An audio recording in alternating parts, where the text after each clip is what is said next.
Kita sekarang hidup di mana? Di dunia. Nanti meninggal tidak? Kita tinggalkan gak ini? Karena itu diumumkannya meninggal dunia kan ya? Telah meninggal dunia. Pertanyaan saya, kalau meninggal dunia, meninggalkan dunia, perginya kemana? Perginya kemana? Tahu dari mana? Pernah ke situ? Kan baru informasi yang kita dapatkan kan? Kemudian kita mengantarkan kan? Beruntung bersyukurnya kita, dalam Islam tuh komplit semua. Anda nggak akan pernah temukan di dalam Islam kecuali petunjuk yang menjelaskan semua aktivitas kita dengan detail. Nggak ada satupun kegiatan kecuali petunjuknya ada di Quran dengan hadis. Bangun tidur ada petunjuknya, makan ada petunjuknya, berpakaian ada petunjuknya. Sampai kita pindah alam pun cara pindahnya, bagaimana sakaratul mautnya, yang tenang bagaimana, yang gelisah bagaimana, sampai pindah ke alam berikutnya ada keterangannya. Sekarang kita di sini dunia. Pindah kemana nanti? Ke waiting room. Namanya kubur, sifatnya barzakh. Afala ya'lamu idza bu'thira ma fil qubur. Sifatnya disebut dengan barzakh. Dari sini nanti terakhir kemana? Ke akhirat. Ya, ada tak di ujungnya. Ingat, ada akhir, ada akhirat. Kalau ada tak di ujungnya, berarti itu ujung sesuatu yang tidak ada awalnya lagi setelah itu. Jadi kalau kita berada di satu tempat, ini ujung yang gak ada awalnya lagi setelah itu, maka disebut dengan akhirat namanya. Jelas sampai sini? Baik. Jadi kalau sudah nyampe sini, kalau di sini kita bahagia, bahagia selamanya karena nggak ada lagi setelah itu alam. Tapi kalau di situ fakir, fakir selamanya. Waiting room, pemisah antara dunia dengan akhirat, disebut dengan kubur atau sifatnya disebut dengan barzakh. Sekarang apa yang mau saya sampaikan pelan-pelan? Kita sekarang ada di dunia, tepatnya di Al-Irsyad, kan? Di Masjid Al-Irsyad, di wilayah apa namanya ini? Ampel namanya. Baik. Yang dari Sidoarjo ada? Yang dari Malang ada? Ada. Yang dari luar Surabaya ada? Ada. Bahkan yang dari luar Indonesia ada? Ada. Boleh jadi yang terhubung banyak dari sini di Zoom, di YouTube, bukan hanya dari Indonesia. Mungkin dari Amerika, mungkin Saudi, mungkin Jepang dan sebagainya. Pertanyaan saya, semua masuk dunia atau tidak?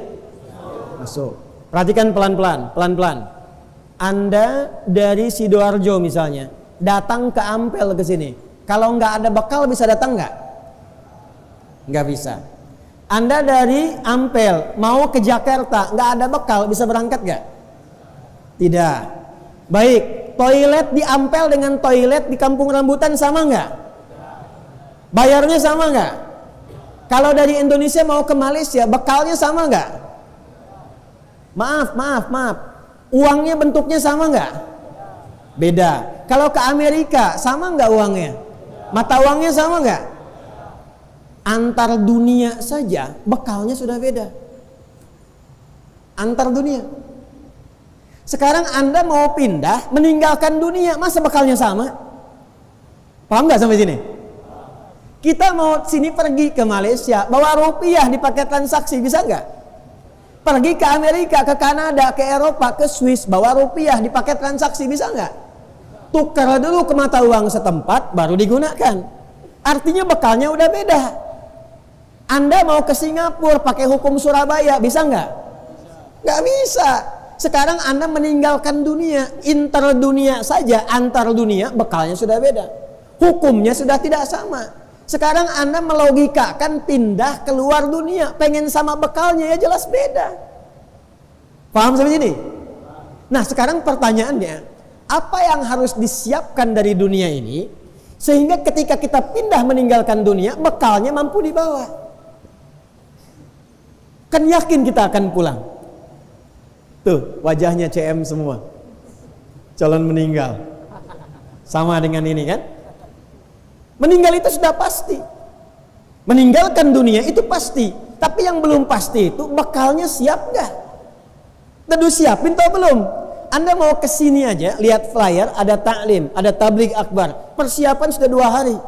Siapkan waktunya, siapkan bekalnya, perjalanan naik apa, sampai di masjid jam berapa, rebutan saf tempat yang mana, siapkan kapasitas handphone untuk online sendiri. Ya. Sekarang kita ingin meninggalkan tempat yang jauh dari sini, bekalnya apa? Maka diinformasikanlah, berbahagialah kita sebagai muslim. Allah telah informasikan dalam Al-Quran ketika pindah kehidupan kita dari dunia mau pindah ke akhirat, maka bekal yang pertama kali menentukan adalah 1, imannya. Ini poinnya. Awas, hati-hati, pelan-pelan. Jadi nanti inti bekal untuk dibawa pulang menuju akhirat itu 1, yang pertama itu imannya. Ini yang paling pertama. Karena itu orang-orang yang pulang tidak membawa iman, dalam pandangan kita umat Islam, ketika dia pulang tidak membawa bekal iman, maka disebutkan oleh Quran dia pulang membawa kerugian. Quran surah ayat 103, Quran surah 103, perhatikan kalimatnya, wal 'asr innal insana lafi khusr. Kata insan disebutkan 65 kali dalam Al-Quran, menunjuk kepada semua manusia yang berkegiatan, beraktivitas, makan, minum, kerja, belajar dan sebagainya. Kata Al-Quran, wal 'asr, aku bersumpah kata Allah demi waktu, kesempatan yang aku berikan pada manusia untuk beraktivitas. 24 jam sehari, 7 hari dalam sepekan, silakan beraktivitas. Tapi ada orang yang saat beraktivitas itu semua aktivitasnya tidak punya nilai di hadapan Allah. Jadi cuma dunia saja. Dia makan, betul kenyang. Dia minum, hausnya hilang. Itu kan sifat dunia. Anda makan, fungsi makanan menghilangkan lapar, itu sifat dunia. Anda minum, fungsi minuman menghilangkan haus, itu sifat dunia. Anda berpakaian, fungsi pakaian apa? Melindungi diri, menutup aurat, tampil baik, itu fungsi dunia. Tapi pertanyaannya, mohon maaf, apakah yang menjadi fungsi dunia itu punya bekal untuk pulang ke akhirat? Kata Allah, belum tentu.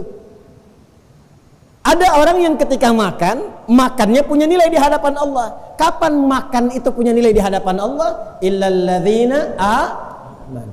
Ini poinnya. Kecuali orang yang mengisi aktivitasnya, memanfaatkan waktu itu pertama dengan imannya. Man kana yu'minu billahi wal yaumil akhir falyakul khairan aw liyas. Siapa yang merasa beriman kepada Allah dan hari akhir, dia yakin akan dihisab, kata Nabi, imannya akan menuntun lisannya berkata yang baik-baik. Tak mampu, dia diam. Jadi singkatnya, dari ujung kepala sampai ke ujung kaki, maka akan dituntunlah semua pekerjaan kita dengan imannya. Saat iman menuntun pekerjaan, pekerjaan dalam bahasa Arab disebut dengan amal. Saat iman menuntun amal, maka berubahlah nama amal menjadi sholih. Saya ulang, saat iman menuntun amal, maka berubahlah amal menjadi apa? Salih. Amal salih. Jadi ada amal saja, ada amal salih, itu beda. Amal apa itu? Contoh, ini di depan saya ada minuman. Fungsi minum itu menghilangkan haus. Jadi kalau kita minum ini, haus hilang. Minum itu bagian dari pekerjaan, amal. Kalau cuma minum saja, maka ini hanya jadi amal saja, tidak ada solehnya. Maka kalau kita minum pakai iman, maka dituntunlah kemudian tangan kita, mulut kita, keadaan kita untuk berinteraksi dengan minuman ini sesuai dengan tuntunan iman. Bagaimana caranya? Kita lihat petunjuk Nabi. Maka Nabi menuntun kita, iman kita digerakkan. Kata Nabi, idza quddima ta'amu, jika makanan dihidangkan atau minuman di dalamnya, khudh bi yaminika ma yalik, ambil dengan tangan kananmu yang paling dekat denganmu. Thumma sammillah au qul bismillahirrahmanirrahim, au qul bismillah dalam satu riwayat lain. Kemudian sebelum minum, sebelum makan, ucapkan bismillahirrahmanirrahim. Atau paling sedikit bismillah. Contoh, ambil dengan tangan kanan, bismillahirrahmanirrahim. Alhamdulillah. Hausnya hilang. Mau air bening, mau susu, mau teh, mau kopi, hilang. Ini amal namanya. Fungsi minuman menghilangkan haus, itu dunia namanya. Tapi apakah pekerjaan minum tadi punya nilai di akhirat? Nah, yang menjadikan itu punya nilai, itu kalimat Bismillahirrahmanirrahim. Dan kalimat Bismillahirrahmanirrahim gak mungkin keluar kecuali dari orang yang punya iman. Maka ketika kalimat Bismillah mengiringi pekerjaan amal, maka berubahlah amal itu menjadi apa? Salih. Ketika amal menjadi salih dan punya nilai yang dicatatkan di akhirat, maka Allah perintahkan malaikat, catat tuh. Dia punya nilai. Amal salih yang dicatat itu maka merubah namanya menjadi hasanah. Apa namanya? Jadi perbuatannya disebut amal salih, nilainya disebut dengan hasanah.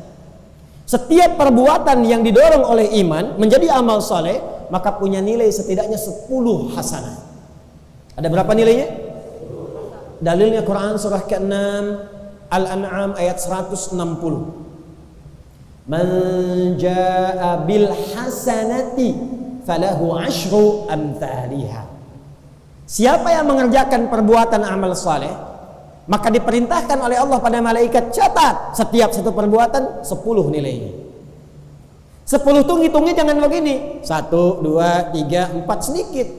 Di hadis Muslim disebutkan jarak 1 ke 2 500 tahun, 2 ke 3 500 tahun, 3 ke 4 500 tahun. Antum baru datang ke masjid, belum ngapa-ngapain tapi niatnya untuk ibadah, baru datang dapat 25 kebaikan. Jarak 1 ke 2 500 tahun, 2 ke 3 500 tahun, 3 ke 4 500 tahun. Jadi perbuatannya disebut amal saleh, nilainya disebut apa tadi? Hasanah. Nah, hasanah ini nanti yang dituliskan akan dikonfirmasi di akhirat. Jadi perbuatan kita di dunia dituliskan jadi hasanah, di akhirat ditunjukkan dalam bentuk kitab. Dalam surat Al-Isra, Iqra kitabak, kafa bi nafsika al-yawma 'alaika hasiba. Itu yang dituliskan. Nanti setiap 1 ke 2, 2 ke 3 yang tadi 500 tahun, itu setiap poinnya disebut dengan ajrun namanya. Apa namanya? Ajrun. Inna hadzal Qur'ana yahdi lillati hiya aqwam wa yubashshirul mu'minina alladzina ya'maluna as-salihati anna lahum ajran kabira. Bukan hasanah. Hasanah tadi yang dibaca imam salat Maghrib. Surat Al-Kahf. Ya. Yang ini surah Al-Isra. Ya, anna lahum ajran kabira. Dan orang-orang beriman yang mengerjakan amal soleh, berikan kabar gembira kepada mereka, mereka punya nilai di hadapan Allah namanya ajrun, dituliskan tuh. Kalau infak berapa, baca Quran berapa, sholat berapa. Pernah dengar kalau kita baca Quran satu hurufnya berapa? Tahu dari mana? At-Tirmidzi nomor hadis 2010 kan? Man qara'a harfan min kitabillahi falahu 10 hasanat. Walam aqul alif lam mim harfun, ya, walakin alifun harfun, lamun harfun, mimun harfun, walikulli harfin 10 hasanat. Anda baca satu huruf dituliskan langsung 10. Itu hasanat. 1 keduanya, 2 ketiganya disebut dengan ajrun namanya. Lahum ajrun ghairu mamnun. Infak dapat berapa infak? 700 tuh kalau ngitung sendiri. Kalau hitungan Quran paling minimal, maksimal lebih daripada itu. Cuman problemnya ayatnya sering dipotong. Al-Baqarah ayat 261. Mathalul ladzina yunfiquna amwalahum fi sabilillah kamathali habbatin 1 ambatat sab'a sanabil 7 fi kulli sumbulatin mi'atu habbah 100. 1 kali 7 kali 100. Cuman ayatnya sering dipotong sampai sini. Teruskan ayatnya, teman-teman. Wallahu yudha'ifu liman yasha' wallahu wasi'un. Bagi yang berhitung, aku berikan sesuai hitungan. Tapi bagi yang tidak pernah berhitung, aku berikan pahala tanpa hitungan. Itulah hasanah. Jadi pastikan semua perbuatan dunia kita jadi amal saleh, pastikan punya nilai hasanah. Bangun tidur, hasanah. Minum, hasanah. Makan, hasanah. Kerja, hasanah. Semua hasanah. Makanya kita sering berdoa, dunianya dapat hasanah, di akhiratnya nampak hasanahnya. Maka diajarkanlah di Quran doa itu di Al-Baqarah ayat 201.